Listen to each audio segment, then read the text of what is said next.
En Radio Sur de Los Ángeles estamos junto a la diputada Flor Baise. ¿Cómo está, diputada? Bienvenida. Hola, muy bien, Hassan. Gusto saludarlo y saludar a Gracias por todos los venir. amigos de Radio Sur. No, si teníamos el compromiso, así que aquí Sí, estamos. Ha sido un día bien intenso, pero aquí estamos. así la he visto que anda recorriendo por los medios de comunicación, también haciendo hartas cosas, visitando hartos lugares, bastante actividad por acá por la zona. Sí, harto, harto. Estuvimos en la mañana viendo el hospital de campaña que está Ujú. instalado en los recintos del ejército, del Sí. destacamento número 17 acá de montaña. La verdad es que es espectacular. O sea, como Ujú. han estado haciendo intervenciones, hoy día eran temas de urología. Ah, qué bien. Sí, la otra semana me parece que era ginecología, traumatología y urología hoy día. Son los casos que están Mm, sacando de 5 años, incluso habían mire, algunos que están derivados desde el hospital, los que sí, de pacientes de hasta 45 años que no están en GES y que pudieron resolver esas intervenciones que son sin hospitalización, porque solo el claro. preoperado y el posoperado lo que cubre ahí el hospital, que es un hospital, bueno, con 2 pabellones, con todo el personal. Estuvimos con el director del hospital, la persona que está encargada de cómo se instaló la logística. La verdad es que todo con lavandería, con todo lo que es un hospital, que por fuera no parece porque se ven Ujú. como carpas o containers, pero Claro. al interior es lo mismo, la materialidad, digamos, de un hospital.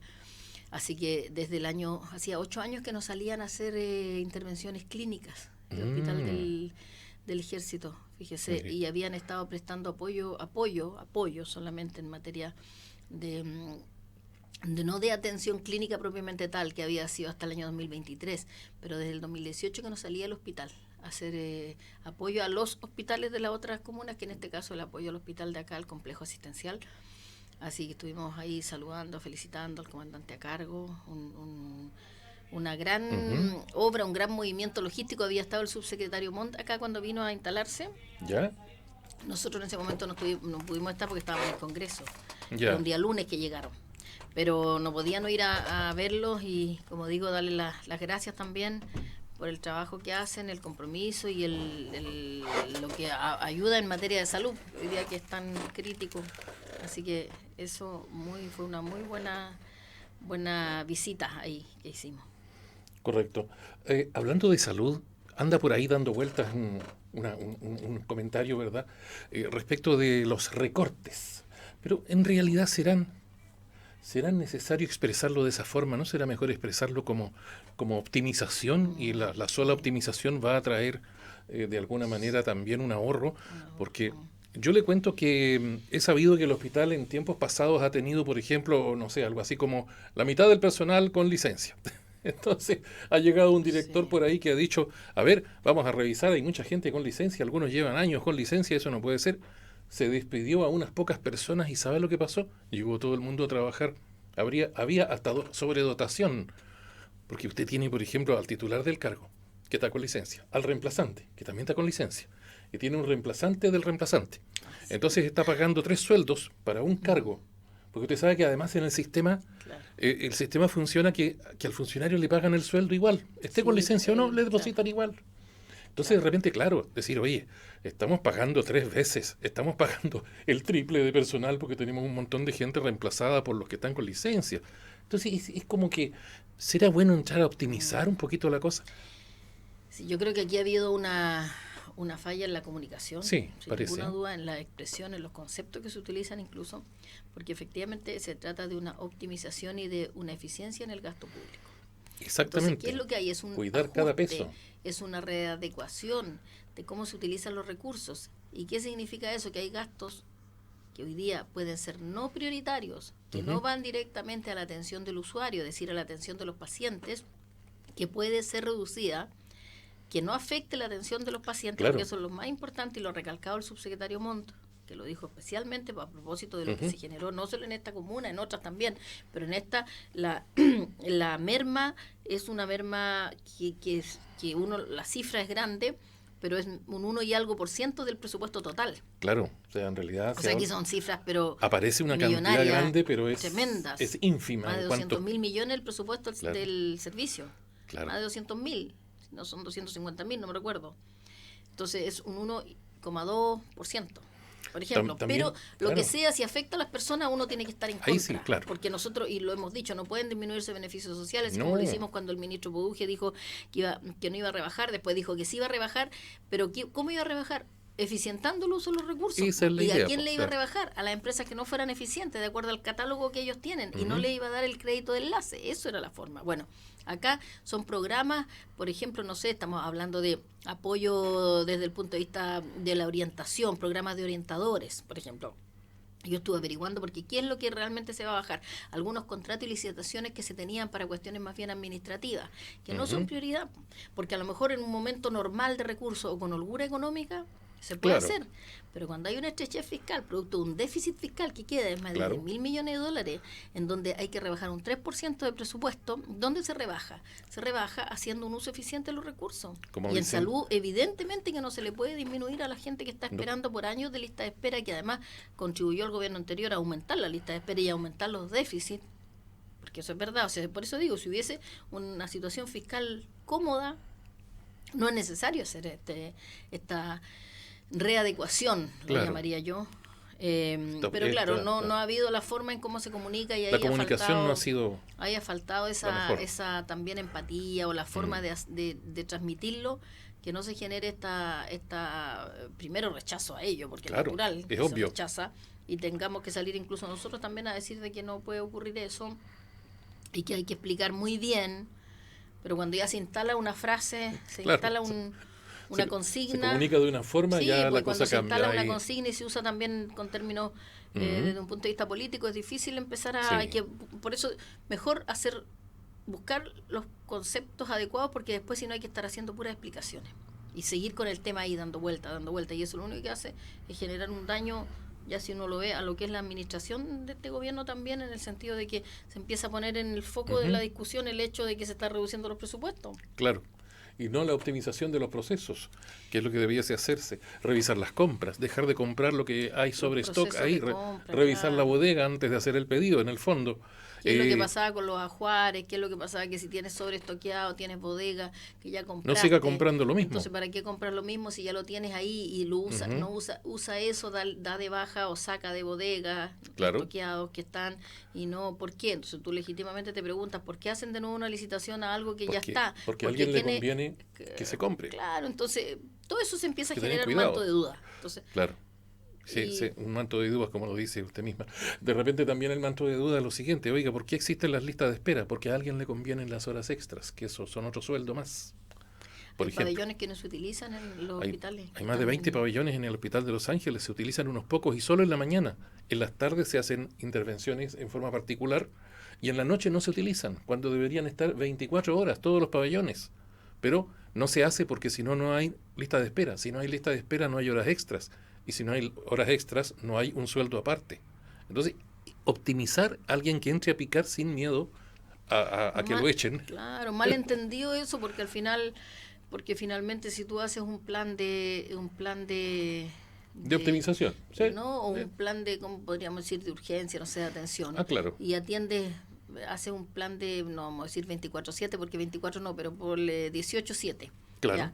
Que durante toda la semana, en 18 horas, bueno, pues. igualmente son horas cuando ya, después de las 5 de la tarde, ya tienes, ya es extra, por decirlo. Ujú. Y puedes igualmente hacer esas horas en calidad de extra, pero avanzas la lista de espera. Claro, pero Porque sí. de la otra manera quedas con lista de espera y pagando extra para Pero- salir con un ritmo bastante menor de lo que se puede avanzar cuando hay una planificación que sea de una cantidad de horas, 5 o 6 horas post jornada normal, por ejemplo. Entonces, bueno, en eso es lo que hay que avanzar y eso es optimizar. Alguien me dijo que tenemos un hospital que no está trabajando a media máquina, está como a un cuarto de máquina trabajando.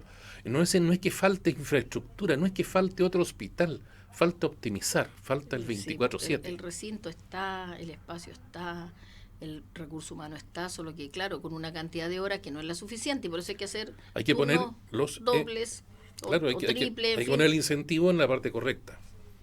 Sí, y el incentivo además está por ley, así que porque corresponde un pago adicional, en fin. Por Ahora, supuesto. claro, si hay una opción para estar en otro lugar donde van a tener mayor remuneración en un sector que sea privado, netamente ya, bueno, ahí es donde hay que equilibrar y cómo se hace para hacer que sea atractivo igualmente estar en esos profesionales, estar en el servicio, o sea, en el sector público, que es lo más, Correcto. lo que la gente, la mayoría de las personas son dependientes mayoritariamente de la única salud que es la pública. Ujú. Hay mucha gente que no tiene otra opción.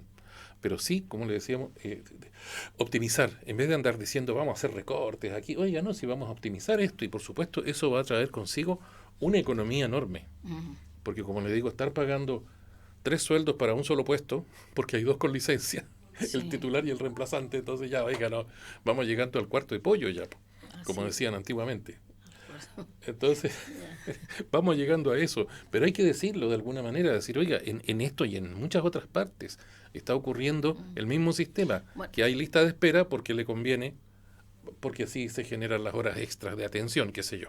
Entonces, oiga, no, pues sí, optimicemos el proceso y veamos cómo poner el incentivo en el lugar correcto. A los españoles les pasó, ellos reventaron su sistema social. Pues. Acuérdense que ponían te estaban pagando por estar cesante. Entonces, ¿qué había que hacer? Estar cesante oficialmente. Trabajaban sin contrato. Mientras ponían la manito y decían, oiga, estoy sin claro, desempleado. claro, claro. Entonces, no, pues, pero si usted lo que pone es el énfasis, el incentivo, lo pone en el empleo, es decir, oiga, yo voy a subsidiar empleo, no desempleo. Voy a subsidiar empleo. ¿Qué es lo que va a tener? Empleo. Que es un poco el crédito tributario, pues la fórmula Exacto.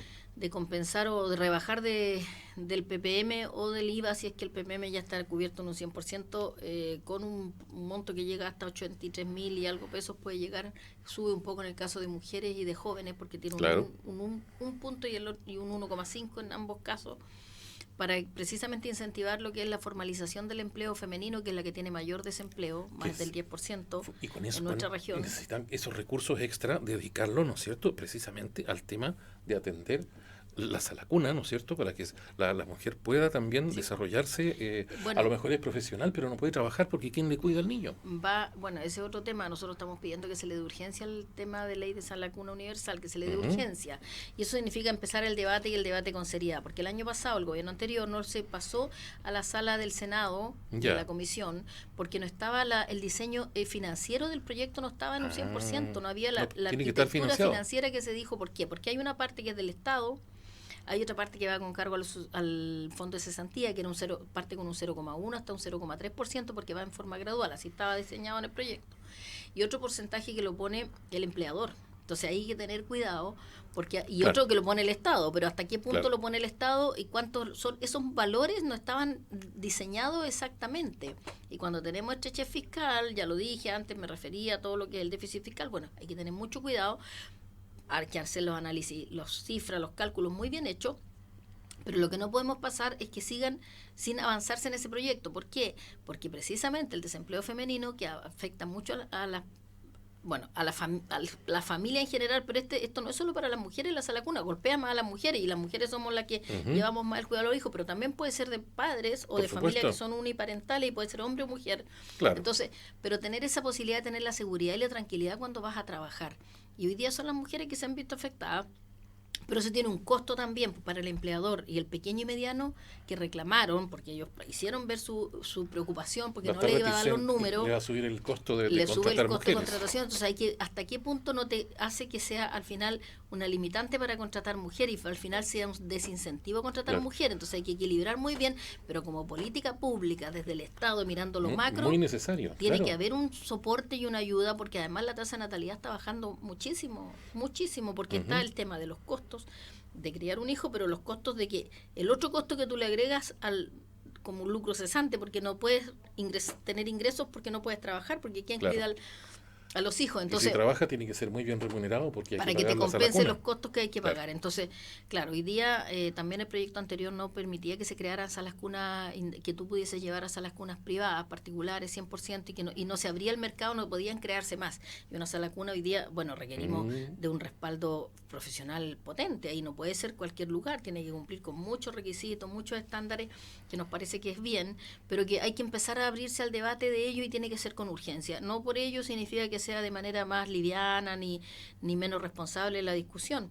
Así que eso lo estamos planteando desde la bancada de la UDI, lo hemos hecho con harta fuerza, Le pedimos al presidente que lo anunciara en su mensaje del 1 de junio, ojalá que así sea, y porque creemos firmemente que además con el proyecto de reconstrucción y reactivación que se aprobó en la Cámara, pero que falta el Senado, eso es verdad, se generan recursos ahí porque precisamente se le da un cierto respiro sobre todo a los que pagan sueldos de 500 hasta 800 y algo, casi a los 900.000 pesos. Claro.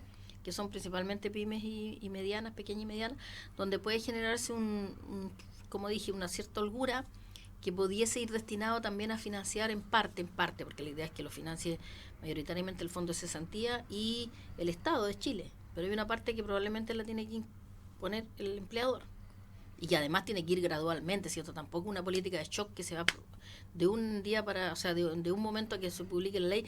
Eso es lo que hay que también entrar a ver, cuáles son las gradualidades del proyecto.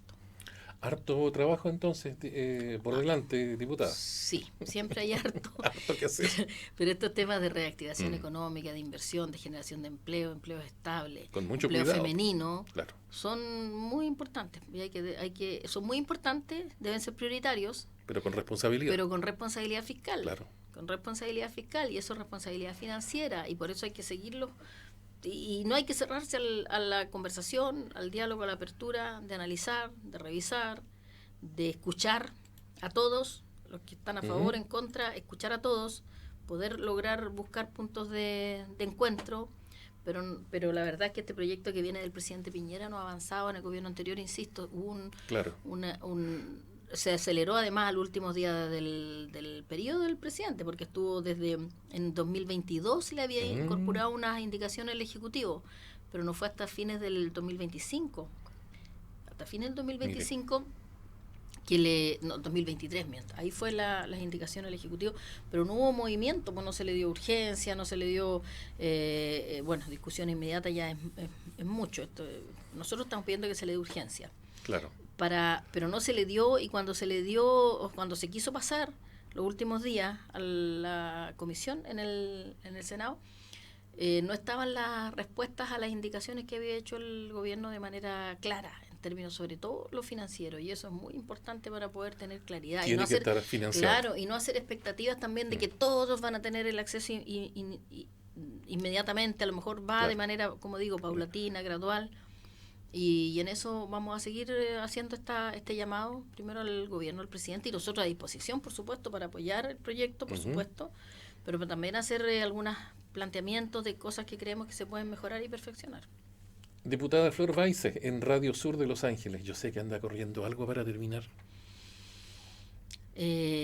Lo relacionado o relativo a temas de seguridad. La seguridad sigue siendo una necesidad que no está resuelta. Bueno, necesitamos que se detengan 10 delincuentes al día o 100, que el juez los suelta a los 10 o a los 100, a los que detengan. Entonces, ¿cómo parar esa puerta giratoria? ¿Cómo hacer que el juez no los deje a todos libres? No puede ser que en este país alguien golpea a un carabinero, lo deje con lesiones graves, le rompa un hueso, le rompa la nariz y el juez lo mande para la casa. Entonces, ¿dónde queda la igualdad ante la ley? Porque si el delincuente golpeara y le rompiera la nariz a un juez, dudo que lo mande para la casa así tan livianamente. Bueno, estamos en un momento de crisis, a mi juicio, crisis de inseguridad.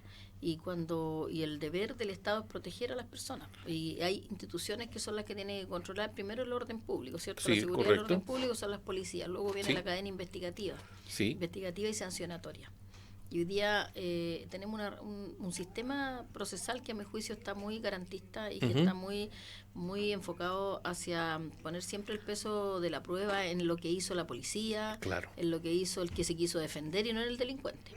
Eso tiene que cambiar.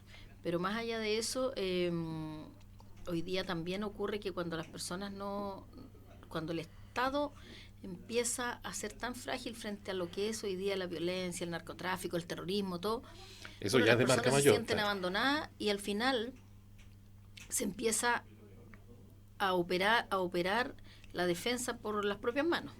¿Cierto? Claro. Entonces cuando se dice que no, que la gente hace linchamientos, que yo no estoy de acuerdo con los linchamientos, no, por supuesto. pero cuando hay las personas tienen que empezar y ahí entra un tema de la tenencia de armas y todo, que es otro tema que va a venir, que ya ha venido, pero que tiene que volver a retomarse, porque hoy día si el Estado La defensa propia. no es capaz de defender, de proteger, Ujú. y las personas tienen dentro del Estado de Derecho la posibilidad de hacerlo, a mi juicio es lo que tienen que hacer. Y el caso del ex presidente del Tribunal Constitucional, Oróstica, creo que yo no escuchaba a nadie que me diga que no estuvo en lo correcto ese señor, en actuar defendiendo a su familia, porque era él y su familia o los delincuentes. Y él, dentro de lo que corresponde a un Estado de Derecho, cumpliendo con el Estado de Derecho, con su arma inscrita, con todo lo que corresponde, como él lo dijo, yo soy un hombre de derecho, yo no estoy feliz, Claro, yo estoy lamentando todo por lo que supuesto. ocurrió, aparte el daño psicológico para su familia, de enfrentar que se dentro un grupo de delincuentes a tu casa, Ujú. pero además porque, bueno, que resultó muerta una persona de 14 años, que la madre estaba por ahí cerca, además, sospechoso eso, Ujú. en el momento muy cercano. Entonces, bueno, soy un hombre de derecho, dijo, pero yo ahí hice lo que tenía que hacer y yo comparto plenamente. Entonces hoy día creo que este es un llamado para todos, los que previenen, los que persiguen, los que investigan, los que sancionan también. Si ya esto está desbordado, no puede ocurrir lo que está pasando. Nosotros, mire, y no es el tema de leyes, las leyes están, hay leyes suficientes. Se han aumentado muchas más leyes, tipos de delitos que se tipifican, se endurecen las penas. Sí. Eso está.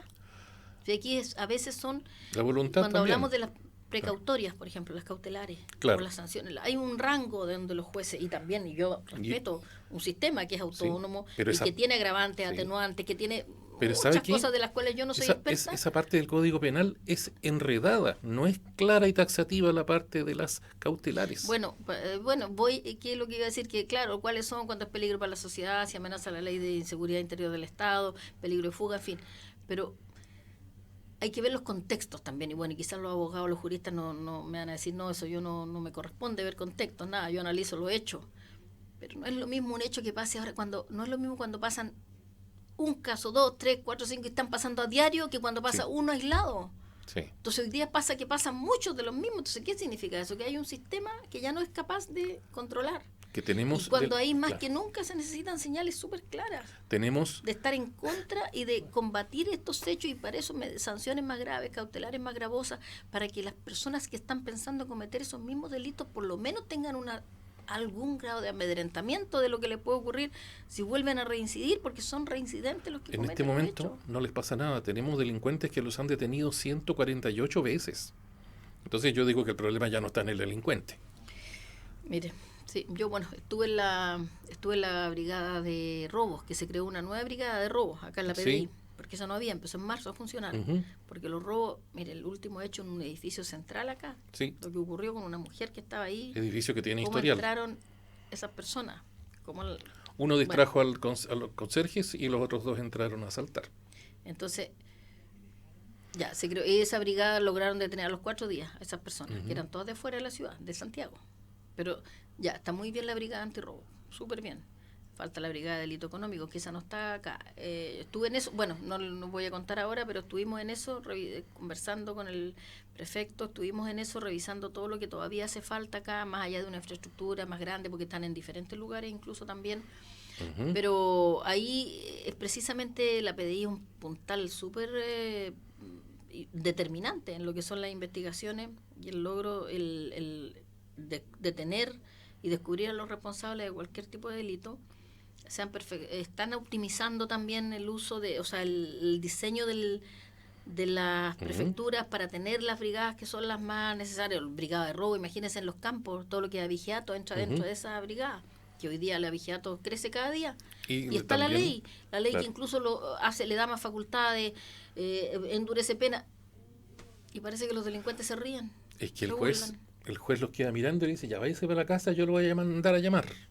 Pero no son, no son todos los jueces, y No. el juez a veces, por eso yo no voy a aquí Los juzgados no voy garantía- a hacer ningún juicio contra ningún juez, es un sistema, Claro. un sistema que tiene, y entra la defensoría también, porque está la Sí. Defensoría Penal Pública, y ellos hacen una pega muy buena, financiada por Sí. el Estado, Pero y cuando- defienden al delincuente, pareciera ser que mejor que lo que hace Fiscalía Así es. en algunos casos. Y cuando uno es el afectado, a uno lo llama a la fiscalía y lo lleva a que ese día tiene que presentarse en una sala de espera donde está el delincuente que le entró a robar a uno. Bueno. Está con toda su familia y amigos Lo- y a la salida lo están esperando a uno. Bueno, el amedrentamiento, la amenaza, imagínense lo que hay, por eso cuando tienen que haber testigos protegidos. En el caso del Molino Grolmus allá en Cañete, pidieron recurso de nulidad por el lado ¿Por el testigo de los protegido? hechores, digamos, por los testigos protegidos. ¿Y ¿Pero cómo vas a ser qué testigo quiere? desprotegido a Ujú. toda vista cuando tienes 20 que entraron Cuando se trata de a terrorismo. matar, a acribillar a una Sí. persona encapuchado, que una organización radical que está plenamente vigente? ¿Cómo te vas a atrever a ir a declarar? ¿Quién se va a atrever si no lo proteges? Si no tienes Por esa eso, calidad de testigo protegido. Entonces, bueno, eso sí que tiene que, a mi gusto, eso ser muy potente y no tener ninguna, digamos, desde el incluso del mensaje político del gobierno, en este caso, ninguna duda ni ujú, dubitación respecto a quién hay que defender y del lado de quién hay que estar, que es de las víctimas, y todas las condiciones más adecuadas para que los juicios y todo puedan avanzar y den tranquilidad a las víctimas, cuando, por lo menos en la sanción, más allá de que hay claro. muertes, asesinatos que nunca se van a recuperar, pero no empezar a enjuiciar lo que se hace desde la policía, desde los que están persiguiendo a los delincuentes. Ellos Todo, están haciendo muy bien su a ellos trabajo. miles de explicaciones de por qué hicieron esto, por qué hicieron lo Claro. otro, y al delincuente, ¿quién le pregunta? No. ¿Quién le enjuicia? No, él no- tiene todas las de Incluso ganar. ética o moralmente. Y ellos ¿Quién le también enjuicia están... por qué hicieron eso? Y en cambio al policía o al que está resguardándolo, a ese A sí ese, se le enjuicia. a ese el, Muchas cuestiona, cosas el en sistema su lo actuar. cuestiona completamente. ¿Que a qué hora fue y por qué estaba ahí? Bueno, son hartos temas más que podemos entrar sobre esa materia, pero yo creo que, o sea, eso, el estar ahí, por eso, estar ahí en la Policía de Investigaciones, conociendo esta nueva brigada, escuchando cómo van, cosas que no se pueden comentar Claro, acá, exactamente. pero cómo están trabajando y dándole el apoyo, me parece que es muy importante, porque tiene que haber determinación, voluntad política y respaldo, derechamente respaldo a quienes son los encargados de protegernos y de cuidarnos. Ujú. En vez de que el sistema les cuestione, preguntarles en qué se les puede ayudar. Así ¿Qué es. necesitan para lograr su objetivo? Porque hasta el momento vamos perdiendo. El sistema procesal penal parece que ya tiene que tener un nuevo, no sé, una modernización para que no quede tan pro delincuente y esté más del lado de la víctima. De a poquito. Harto trabajo por hacer, diputada. Muchísimas gracias por estar con nosotros, Flor Baice. Así es, muchas gracias y buena tarde a todos los auditores de Radio Sur. Que así sea. Gracias. Hasta la próxima.